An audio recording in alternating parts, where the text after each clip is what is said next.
السلام علیکم ورحمۃ اللہ وبرکاتہ۔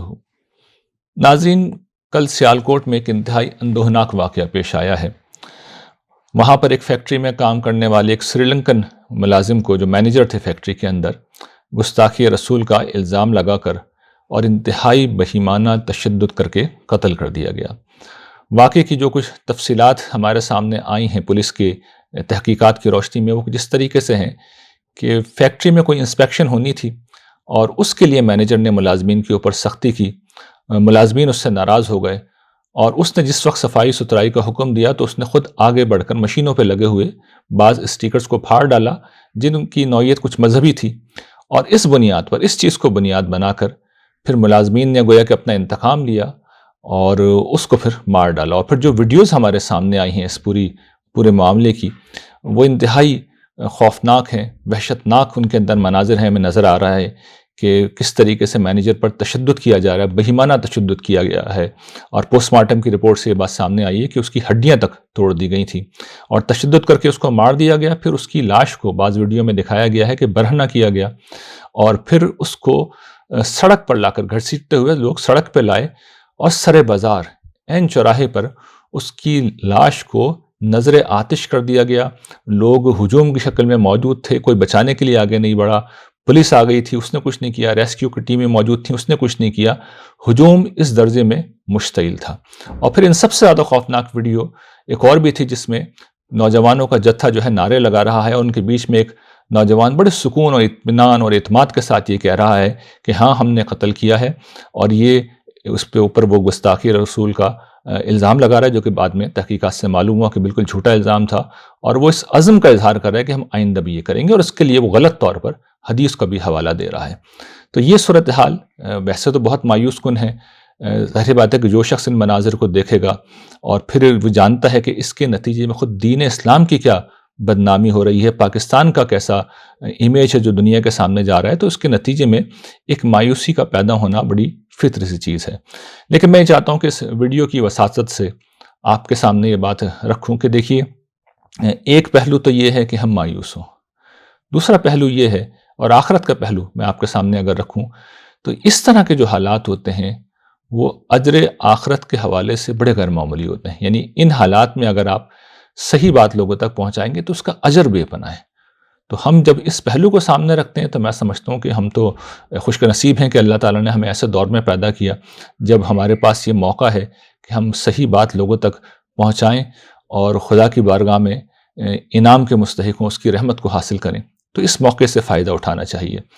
دیکھیے، یہ جو صورتحال ہے یقیناً اس میں کوئی شک نہیں کہ گھمبیر ہے، اس لیے کہ جس صورتحال سے ہم دوچار ہیں وہ پچھلی 4 دہائیوں میں پیدا کی گئی ہے، اور اس میں انتہا پسندی کا ایک مرض ہے، ایک روگ ہے جو ہمارے معاشرے کو لگا ہے۔ اس کے پھر ہم جانتے ہیں کہ نتائج ہیں جو نکلے ہیں۔ ہم نے 90 کی دہائی میں یہ دیکھا کہ کس طریقے سے فرقہ وارانہ بنیادوں کے اوپر ٹارگٹ کلنگ ہوئی ہے، اور مساجد پر، امام بارگاہوں پر حملے ہوئے ہیں۔ پھر ہم نے یہ دیکھا کہ خودکش حملوں کی ایک لہر آئی، اور اس کے اندر پاکستان کے کوچوں بازار کو خون سے نہلایا گیا، معصوم مرد و زن بچوں کو قتل کیا گیا، مساجد میں دھماکے ہوئے، بازاروں میں دھماکے ہوئے۔ اور پھر ہم یہ بات جانتے ہیں کہ اس کے بعد پھر اب جس دور میں ہم زندہ ہیں وہاں پر دھڑدوں میں لوگوں کو اذیت دی جاتی ہے، راستے بلاک کر دیے جاتے ہیں، اور پھر عشق رسول کا نام لے کر، رسول اللہ صلی اللہ علیہ وسلم کی مقدس ہستی کا نام لے کے لوگوں کو اس طریقے سے بہیمانہ طریقے سے تشدد کر کے قتل کر دیا جاتا ہے۔ یہ کوئی ایک واقعہ نہیں ہے، اس سے پہلے بھی متعدد واقعات پیش آئے ہیں جہاں پر لوگوں نے قانون کو اپنے ہاتھ میں لیا ہے۔ اور پھر جس طرح میں نے عرض کیا، اس نوجوان کی ویڈیو سے اس بات کا اظہار ہو رہا ہے کہ ہم تو یہ کام بالکل ٹھیک ہم نے کیا، اور فیوچر میں بھی یہی کام ہم کرتے رہیں گے۔ ہماری ذمہ داری یہ ہے کہ ہم صحیح بات لوگوں تک بتائیں، اور یہی میں اس ویڈیو میں تھوڑی سی کوشش کروں گا۔ دیکھیے، یہ بات کہ رسول اللہ صلی اللہ علیہ وسلم کی ہستی رحمت للعالمین تھی، یہ قرآن مجید کا موضوع ہے۔ قرآن مجید نے نہ صرف اس بات کو بیان کیا ہے بلکہ آپ کے اخلاق عالیہ کو بڑی تفصیل کے ساتھ بیان کیا ہے، اور اس میں بڑا غیر معمولی وصف یہ ہے کہ آپ لوگوں کو معاف کر دیتے ہیں۔ آپ کو جس درجے کی مخالفت کا سامنا اپنی زندگی میں کرنا پڑا، اور سچی بات ہے گستاخی کیا ہوتی ہے آج تو اس کا کوئی تصور کر نہیں سکتا۔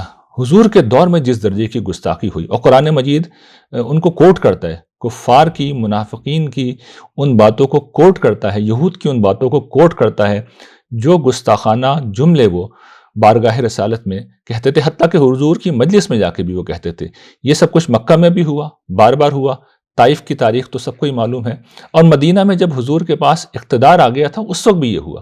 حضور کی مجلس میں بیٹھ کے جو قرآن مجید نے سورہ بقرہ میں بیان کیا ہے، جس واقعے کی بنیاد پر پھر قرآن مجید نے وہ حضور کو مخاطب کرنے کا جملہ بدلا ہے کہ رائنا نہ کہو بلکہ انظر نہ کہو. تو وہ اس لفظ کو کھینچ کر اس طرح پڑھتے تھے جس کا مفہوم یہ ہوتا تھا کہ معاذ اللہ ہمارے چرواہے. تو اس درجے کی گستاخی کا ارتکاب کیا گیا. پھر دیکھیے آدمی اپنے لیے تو یہ ساری چیزیں جھیل جائے، حضور جیسی کریم ہستی آپ نے سب جھیلا، برداشت کیا. ہماری ماں ام المومنین حضرت عائشہ رضی اللہ تعالیٰ عنہا کے اوپر جو بہتان لگایا گیا وہ تو ناقابل تصور ہے. یعنی وہ تو ایک آخری حد تھی جو حضور کے ساتھ کی گئی، اور پھر حضور نے بڑے صبر سے اس کو بھی جھیلا.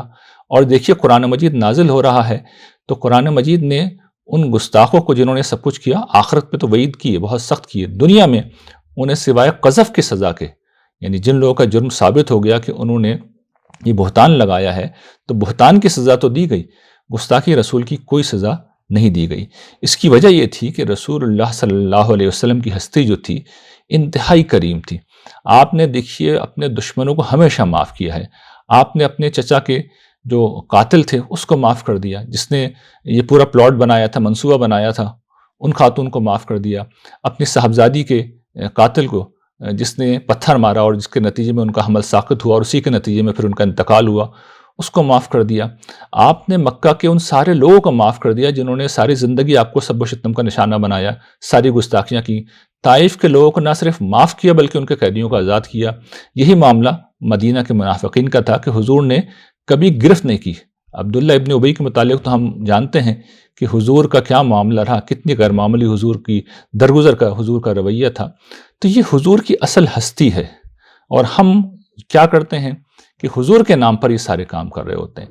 تو یہ دو راستے ہیں ہمارے پاس. ایک وہ جو ہماری قوم نے اختیار کر لیا یا اس کے بہت سے طبقات نے اختیار کر لیا ہے کہ حضور کے نام پہ وہ اپنے جذبات کی تسکین کرتے ہیں اور حضور کی طرف ان کو منسوب کر دیتے ہیں. اور دوسرا طریقہ یہ ہے کہ ہم حضور کی جو اصل سیرت ہے، جس سے قرآن مجید بھرا ہوا ہے، جس سے تاریخ کے واقعات بھرے ہوئے ہیں، سیرت کی کتابیں بھری ہوئی ہیں، وہ دنیا کے سامنے پیش کریں اور یہ بتائیں کہ حضور کی اصل ہستی یہ ہے، حضور کی اصل شخصیت یہ ہے. اور میں آپ سے عرض کرتا ہوں کہ حضور اگر بدلہ لینے والے ہوتے تو فتح مکہ کے بعد ایک شخص کو زندہ نہیں چھوڑتے. لوگ پتہ نہیں کیوں فتح مکہ کے بعد 5 6 7 لوگوں کے نام کو لے آتے ہیں کہ حضور نے کہا تھا کہ ان کو معاف نہ کیا جائے. میں بھی بتاتا ہوں اس کا کیا پس منظر تھا. لوگ یہ نہیں دیکھتے کہ باقی لوگوں کو حضور نے چھوڑ دیا، حالانکہ سب کے سب وہ یہی کر رہے تھے. اسی طریقے سے آپ یہ دیکھیے طائف کے لوگوں کو چھوڑا، مدینہ میں حضور نے یہ کام نہیں کیا. اس کے بعد سیرت میں کتابوں میں 2 4 واقعات ہمیں ملتے ہیں، ان میں سے جو واقعات غیر مستند ہیں ان کا تو میں ذکر ہی نہیں کر رہا، اور زیادہ تر واقعات بالکل غیر مستند ہیں، وہ ضعیف ہیں، وہ موضوع ہیں، ان کی کوئی حقیقت نہیں، ان کی بنیاد پر کچھ بھی قانون سازی نہیں کی جا سکتی. جو مستند واقعات ہیں وہ بھی 1 2 ہی ہیں، 3 4 ہی ہیں.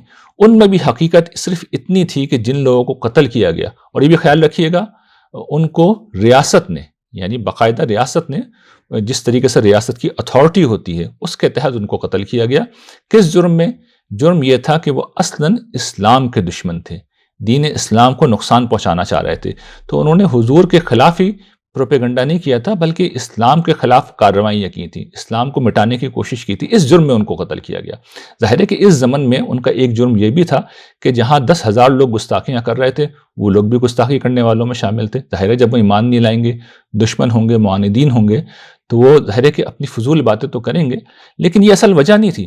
اگر یہ اصل وجہ ہوتی تو میں بار بار توجہ دلا رہا ہوں کہ پھر مکہ میں لوگوں کو زندہ نہیں چھوڑا جاتا، طائف میں لوگوں کو زندہ نہیں چھوڑا جاتا، مدینہ کے جو منافقین ہیں ان کو زندہ نہیں چھوڑا جاتا. آپ دیکھیے حضور نے ایسا کوئی کام بھی نہیں کیا، نہ اپنی ذات کے حوالے سے، نہ اپنے خاندان کے اوپر جو بہتان لگائے گئے اس حوالے سے حضور نے کوئی کارروائی نہیں کی. اس لیے یہ بالکل غلط نقطہ نظر ہے کہ حضور صلی اللہ علیہ وسلم نے جب ان کے خلاف گستاخی کی گئی تو انہوں نے معاذ اللہ لوگوں کو قتل کرایا. حضور کی شخصیت بہت بلند ہے، رحمت للعالمین ہے حضور کی شخصیت، یہ قرآن نے آپ کے بارے میں کہا ہے. تو ہمارا کام یہ ہے کہ رسول اللہ صلی اللہ علیہ وسلم کی اصل شخصیت کو لوگوں کے سامنے لائیں، اور یہ ساتھ میں لوگوں کو بتایا جائے کہ دیکھیے جس راستے پہ آپ چل رہے ہیں یہ آپ اسلام کو بدنام کر رہے ہیں. اور ہر وہ شخص جو اس عمل کی تائید کرتا ہے، ہر وہ شخص جو اس کو جواز فراہم کرتا ہے، ہر وہ شخص جو اس کے اوپر خاموش رہتا ہے وہ حقیقت میں قیامت کے دن رسول اللہ صلی اللہ علیہ وسلم کا مجرم ہوگا، اس لیے کہ حضور کے نام پر یہ سب کچھ ہو رہا ہے اور کوئی شخص خاموش رہ جائے اور صحیح بات نہ بیان کرے، میرے نزدیک یہ بہت بڑا جرم ہے. میرے نزدیک نہیں بلکہ قرآن مجید کے نزدیک یہ بہت بڑا جرم ہے. یہ کتمان حق ہے، یہ صحیح بات کا چھپانا ہے. ہر شخص، میں بار بار دہرا رہا ہوں کہ حضور یہ کر رہے ہوتے تو مکہ میں کسی کو زندہ نہیں چھوڑتے، مدینہ کے منافقین کو زندہ نہیں چھوڑتے، طائف کے لوگوں کو زندہ نہیں چھوڑتے. تو یہ بات کیوں نہیں بتائی جاتی لوگوں کو؟ یہ بات کیوں نہیں بتائی جاتی؟ قرآن مجید بھرا ہوا ہے گستاخی کے واقعات سے. کوئی سزا قرآن مجید نے بیان نہیں کی ہے، صرف معافی ہے، صرف درگزر ہے. جو وعیدیں ہیں وہ سرکشوں کے لیے ہیں اور زیادہ تر آخرت میں دی گئیں، یعنی آخرت کے حوالے سے بیان کی گئیں. اس دنیا میں جو سزائیں دی گئی ہیں وہ اصل میں خدا کے خلاف سرکشی کی، اسلام کے خلاف اناد کی اور اسلام کی مخالفت کی، اسلام کو مٹانے کی کوشش کرنے کی سزا تھی. حضور نے اپنی ذات کے لیے کبھی انتقام نہیں لیا. تو جو لوگ بھی اس طرح کے کام کرتے ہیں یا نقطہ نظر رکھتے ہیں وہ یہ بات جان لیں، وہ اپنی ذمہ داری پہ یہ کر رہے ہیں. قیامت کے دن اللہ کے ہاں انہیں جواب دہی اس بات کی کرنی ہوگی. وآخر دعوانا ان الحمد للہ رب العالمین.